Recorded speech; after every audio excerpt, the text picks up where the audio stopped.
We are recording the interview of Thomas Eubanks. This interview is being conducted by David Berry from the Wright State University's Veteran Voices Project. This interview is being recorded at Oakwood Village in Springfield, Ohio. It is 1:30 p.m. on January 31st, 2018. Why don't we start the interview with where and when were you born? Where and when were you born? I was born in Springfield, Ohio. What about when? What was the date? January 23rd, 1918. Who were your parents and what did they do? My dad, he worked for the International Harvester. My mother didn't work. One sister.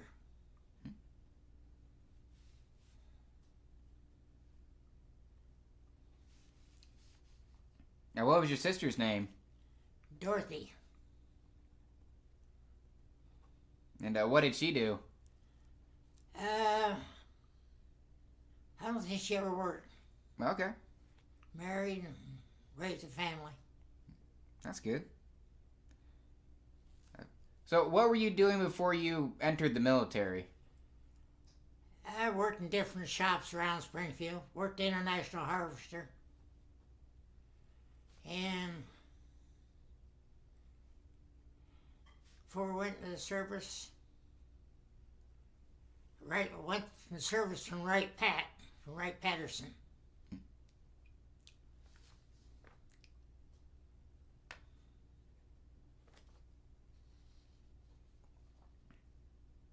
So, in which branch of the service did you go into? I went in it. I did my base with the artillery. So, with the Army then? Army, yeah.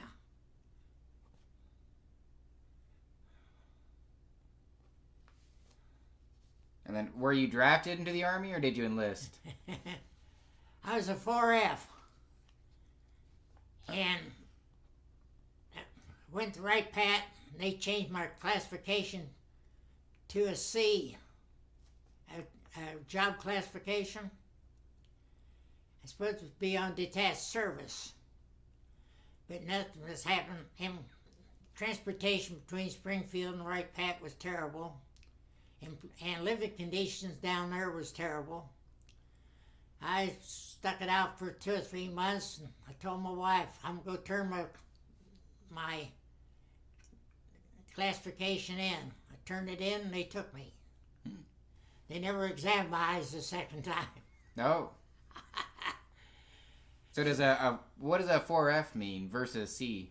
Do what? What does a 4F mean versus a C? 4F? Mm-hmm. Unfit for military. Oh, okay. Eyes. Oh. I have this one here. It's no good now. I was born that way with this one bad. You imagine a tail gunner. Originally a 4F. So the Army took you with your eye? Oh yeah. Well, when I turned my classification in, that was it. No one checked until we graduated from Artillery Mechanic School at Fort Sill, and a cadet examination come up on the board, and we had finished our schooling. So about a half a dozen of us went over and took the cadet examination. You might know I'd pass it. I ended up in Buckley Field in the cadets. Well, of course, in the cadets, they're going to examine your eyes. That was the end of that story. So I ended up in the Army Air Force.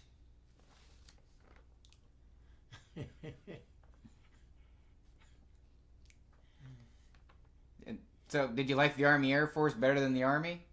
Or were you just kind of... I like both. Okay. If I hadn't been married, I'd probably stayed in the service. Oh. Did you meet your wife before you joined or after you joined? Well, I was 4F, and So I didn't have to go, so we got married. Okay. If I hadn't, I normally wouldn't have married, you know. But we married in 41 when the war first broke out, and I was 4F, so it didn't make any difference, you know. I couldn't go anyway. I had to sneak in, I guess. So did you change your status then from a 4F to a C then? So that you got cleared? They changed it. And Oh, you just hit it let it go under the radar? Huh? So you were just you hid your eyesight or your eye problem? No, when I got in cadets, of course, they checked. Mm-hmm. You not go fly a plane, you know. Your depth perception, everything's go be out of thing. But being an old farm boy, guns were not unusual to me because raised with them. So I don't know why they, even picked me to go to mechanic artillery school, but they did. And I made corporal and then buck sergeant, and then when I went to the Air Force, I made staff sergeant. So how long were you in the Army before you went over to the Army Air Force? Well, I went in March of 43.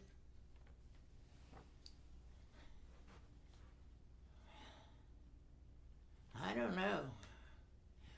Well,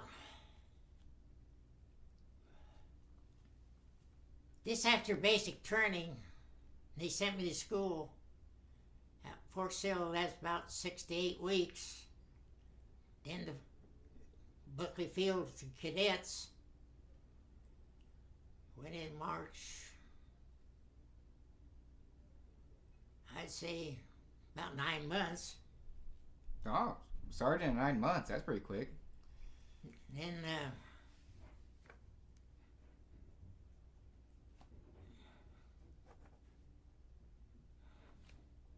gunnery school.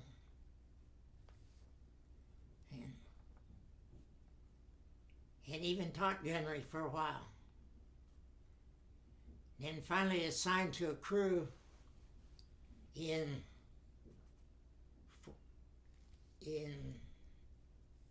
1944 at Lincoln, Nebraska. Did OT, operational training with the unit down at Big Field, El Paso, Texas. Back to Lincoln, Nebraska, where we got our plane to go overseas. What were you flying in? Huh? What was your plane? Plane? Yep. B-17. B-17. What did you think of that aircraft? Huh? What did you think of the aircraft? Aircraft? Or what did you think of the B-17? Did you like it? Best plane they ever made. Or why was that? You could shoot it up. Flak was the worst thing on plane. And those old cyclone engines if you had one, you'd go home. We got shot up pretty bad a couple times. In fact, we had 2 planes. The first one was I think it was a G. Last one was H. Same as our bomb group association number now. Yeah, it had 12 guns.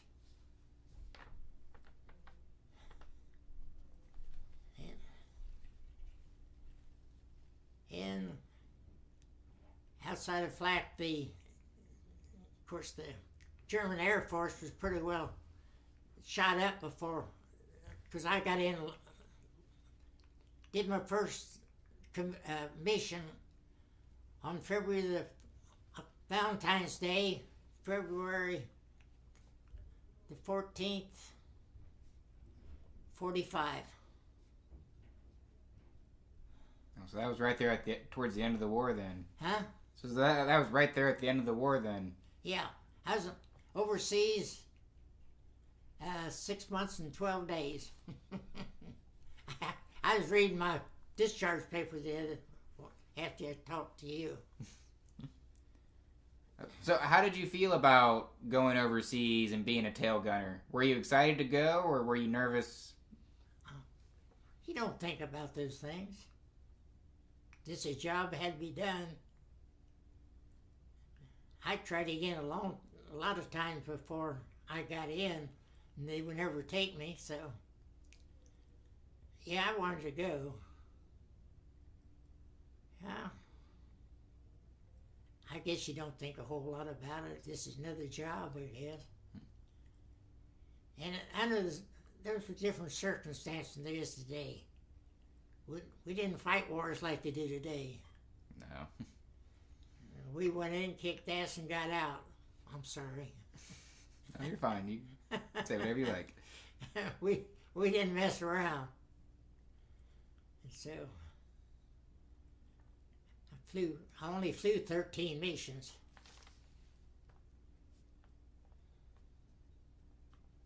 What did some of those missions look like?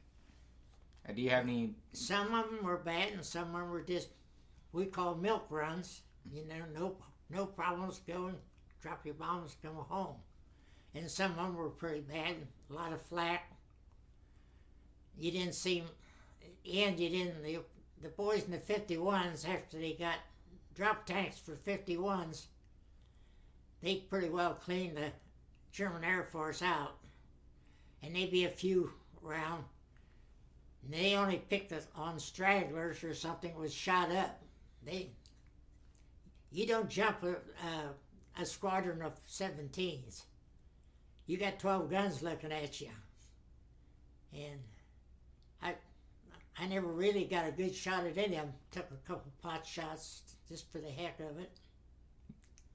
Never got a real good shot at any of them. But they'd look us over, but unless you was crippled, they wouldn't bother with you.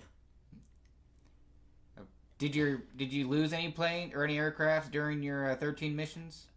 We had 2 planes. Our one got shot at pretty bad, but that was flak. It wasn't.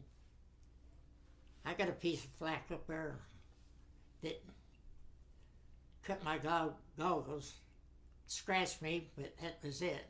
That's the closest I come. I never really got.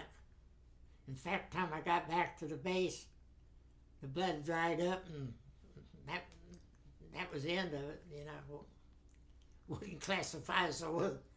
Yeah. Still very lucky though. Yeah, I still got the piece. Oh.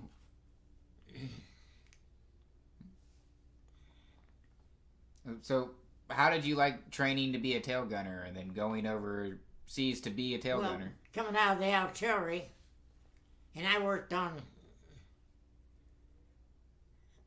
I guess because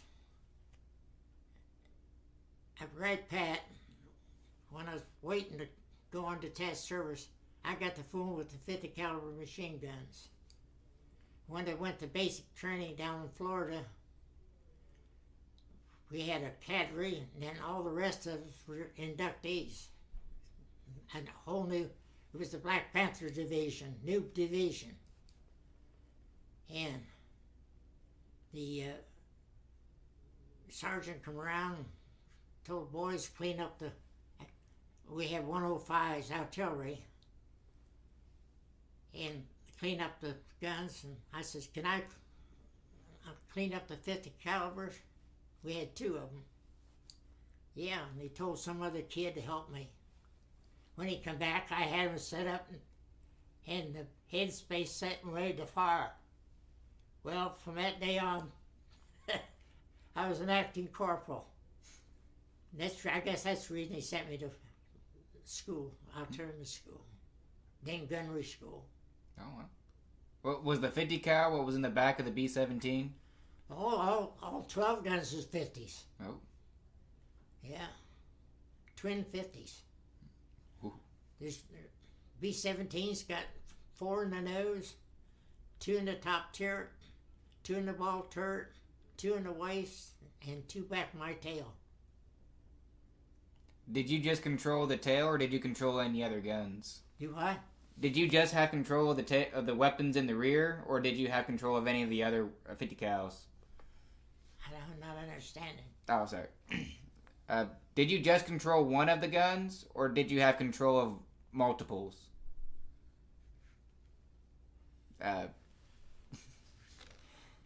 So how many weapons on the B-17 did you get to shoot? Did you only shoot out of the tail? Just my 2. Okay.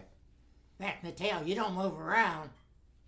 Only when you take off and land. You don't land and you back there in the tail.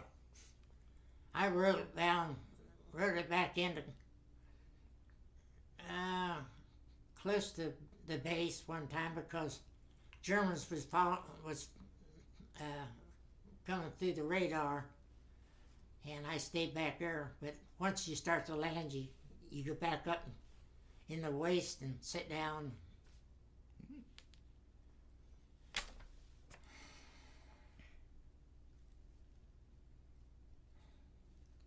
So how was it for you to adapting to military life, especially with all?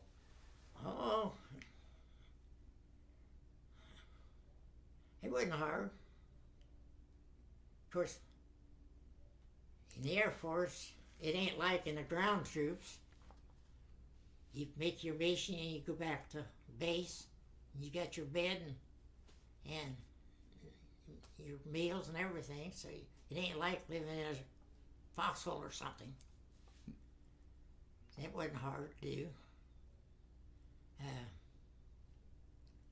I don't know. I liked it. I guess I liked the discipline, the organization, and learn personal responsibility, because you're responsible for that, or the mission's no good. You know, if you're on a squad, you know, you work together. We had a good crew, had a good commanding officer.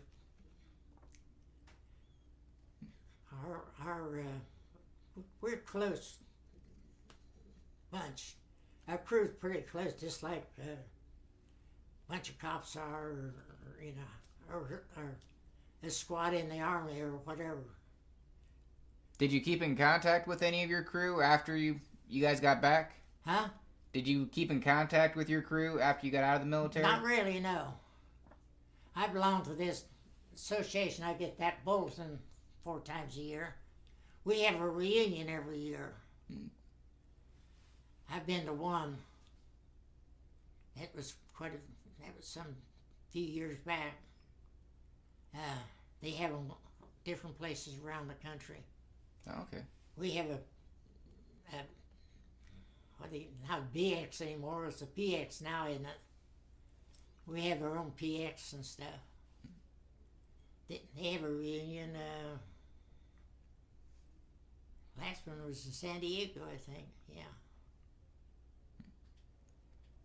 So when you were overseas doing your bombing missions, would you fly out of England during that time and then go over to Germany? Yeah, we flew out of England, across the Channel, across Holland, back in.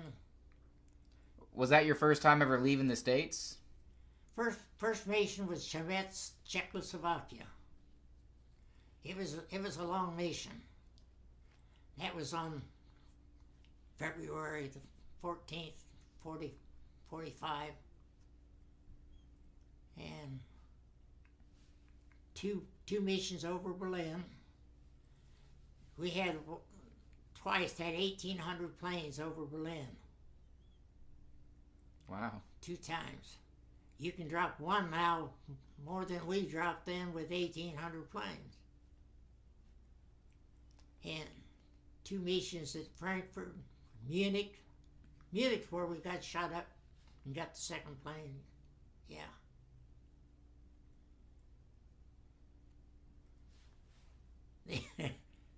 The engineer was the top turret gunner,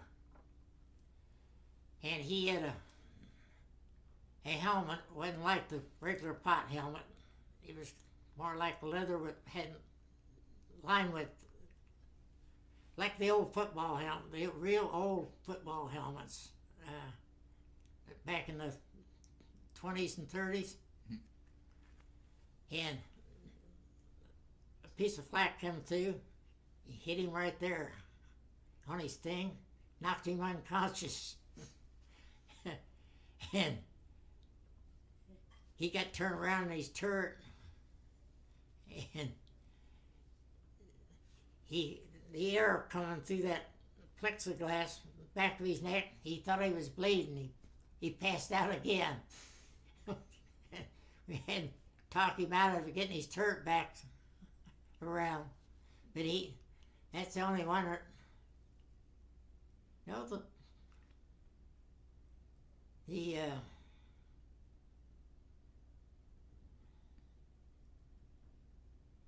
know, I thought any other,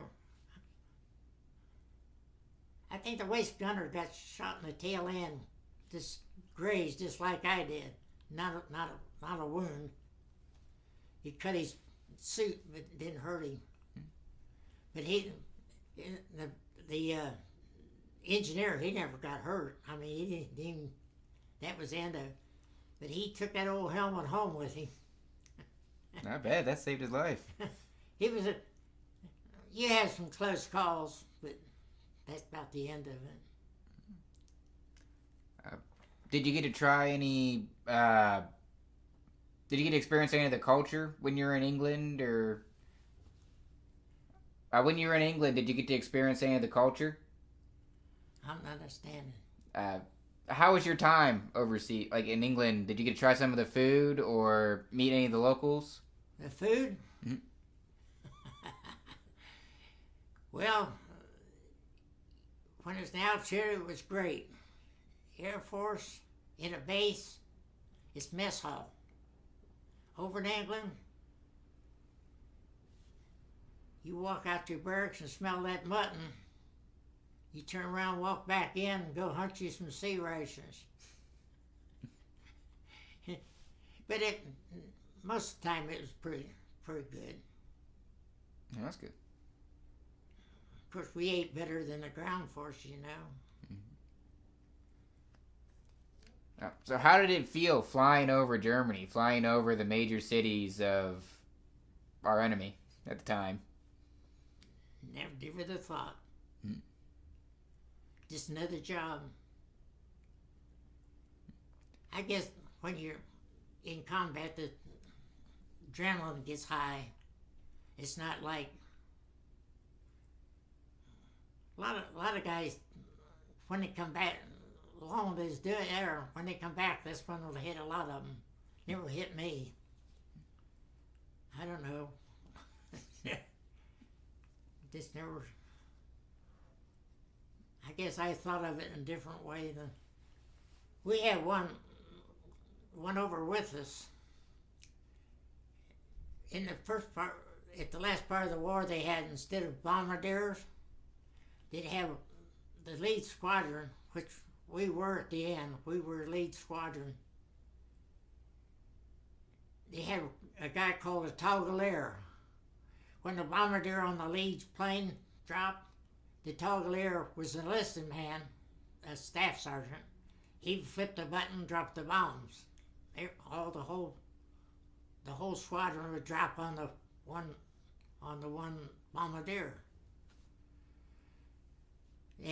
But he was married from California. He was an older guy too. And he had family, had kids, and he couldn't do it. So he got discharged. He just couldn't do it. So from then on, we had a bombardier till we went to sonar, about the last half a dozen or so uh, missions. We had sonar. Oh, okay.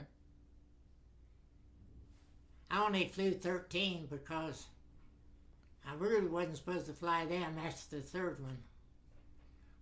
After the third mission, we went to lead squadron. And the commanding officer, one of the commanding officers, took the co-pilot's seat. The co-pilot was supposed to take my place and lead the squadron in, because they use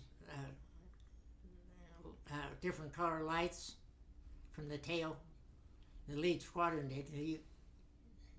You rendezvous on him when you go in,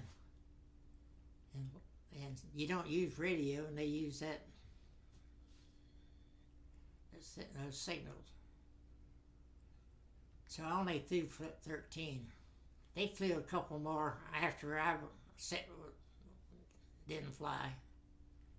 Then they flew a few.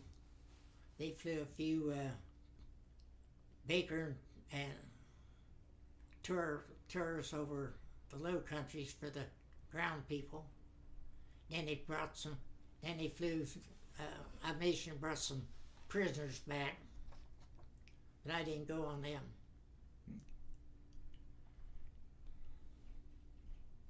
Were you able to talk to your wife a lot during this time and send letters and keep good communication?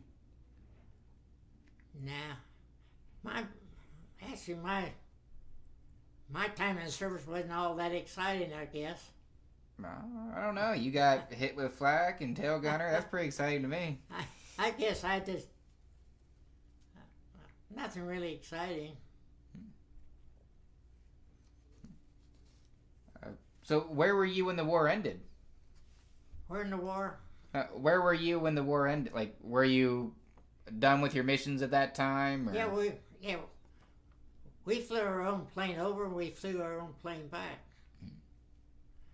We come back. We went over from Lincoln, Nebraska to Bangor, Maine, to Goose Bay, Labrador, to Iceland. We spent Christmas '44 in Iceland.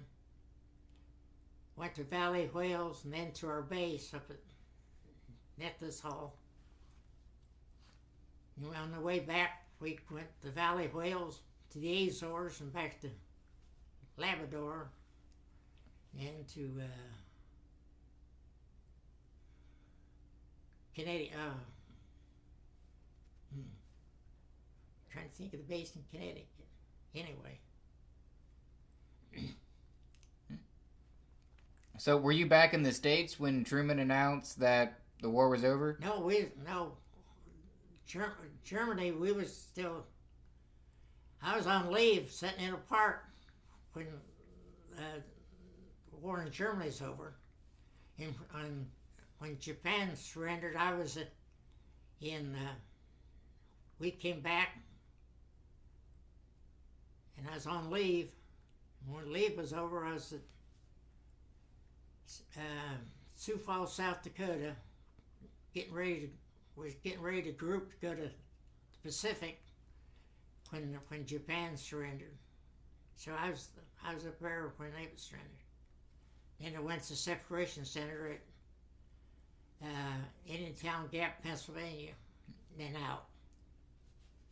How did you hear when you heard, or how did you feel when you heard that the news that the war was over? Well, we know it was winding down, so wasn't no big surprise.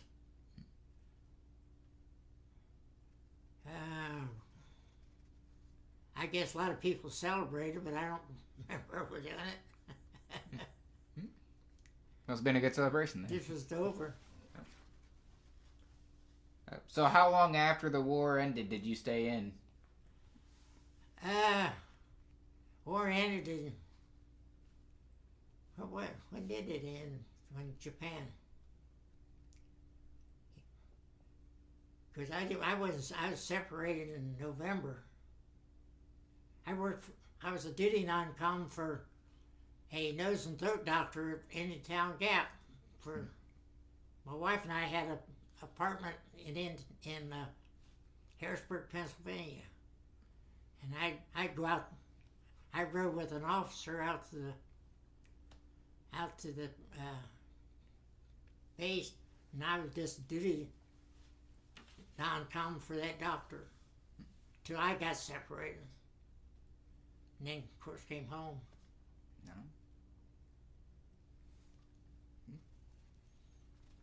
No. So how was it readjusting to civilian life after you came home? Huh? How was it adjusting back to civilian life after you came home?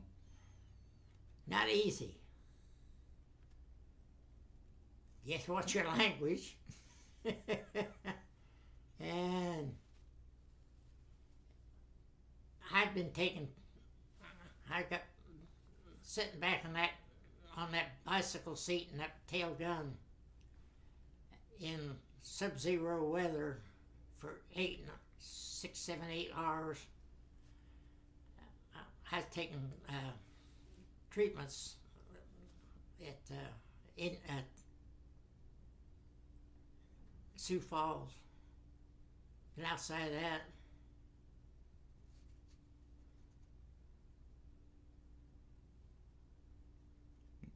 then come back, find a job. And that wasn't easy.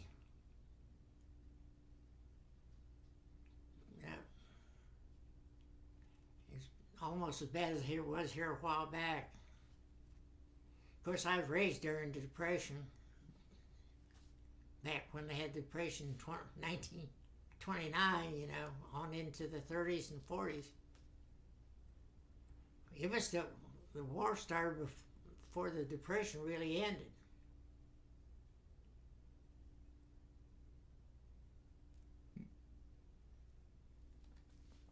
So what kind of job did you end up finding after you got out? Oh, I worked international. My dad had a good job there, and he got me in. They kept moving me around because it didn't work real steady. It was either going on strike or laying off. I worked in several shops until one day I went down, took a civil service examination, went to work for the Department of Defense. I was a quality control rep for the Department of Navy. And in the last 10 years, I was building inspector for the city of Springfield. I had 3 careers, really. Wow. I was kind of self-educated. Self-educated. A lot of government schools after the war. Well, yeah. Did they have the GI Bill back then, or? Huh? Did you have the option for a GI Bill, or was the government offering to pay for any education for you? Tried to go back the right path, but they weren't taking anyone then. You couldn't get back in. When I first came back, I went back to international. Then another shop. Then I finally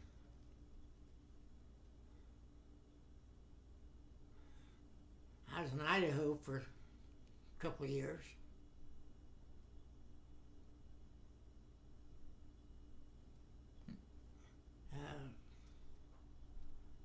Things were bad back in the 50s. There wasn't no pay. Pay's not like it is today. Started international was 70 cents an hour. I went to work for Right Pat at $1,900 a year.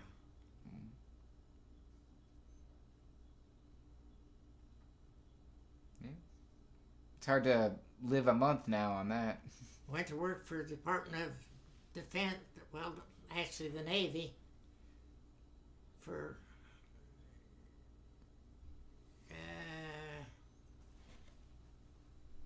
I think 43, $100 a year.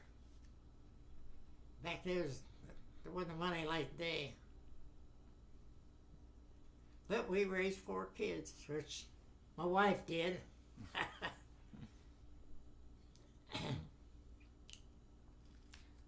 What were some life lessons you learned from the military? Huh? What were some life lessons you learned from your military service? Life lessons that you learned from while you were in the military?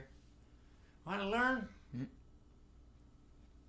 All discipline, I guess.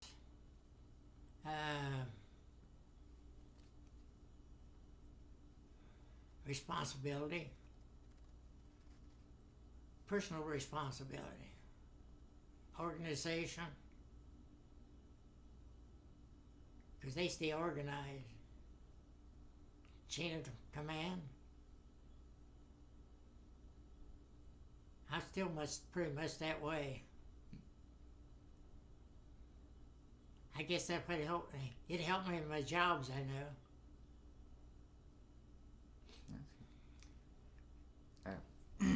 How has your military service impacted your feelings about war and the military in general?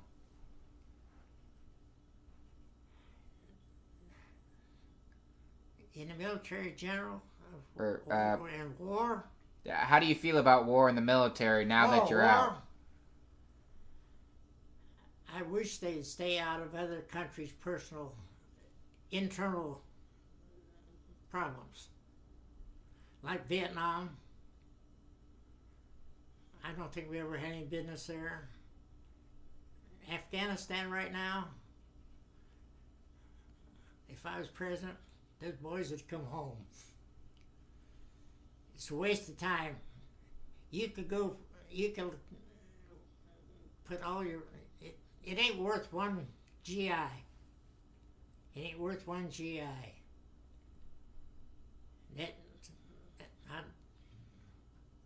I pull out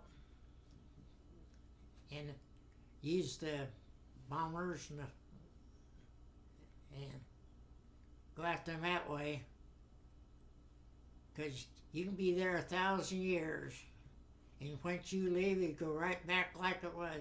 Just like the other day when they killed, 100 and some in the capital of Afghanistan at Kabul. Oh. They killed it and hurt a bunch more. Those people have been fighting since time began. They can't get along. No. Go after those terrorists, yeah. But I'd go after them like you did. Yeah. Send the SEALs in and some with the shoot, can't think. With the drones. Oh yeah. Yeah. Springfield base, they operated from Springfield. Yep. Yeah. Now that whole bunch of it ain't worth one GI. I felt the same way. Of course, all my family's military. I got 2 brother-in-laws military, 2 sons military, a daughter-in-law military. So now, World War II, where you was attacked and defend yourself, I guess something like that. But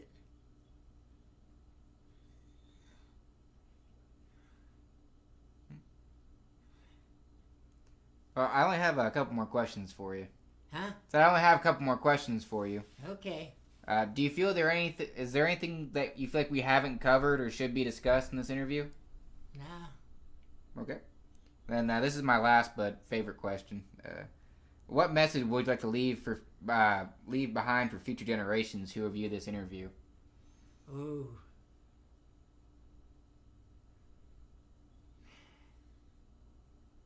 I don't know. Personal responsibility. Get a good education.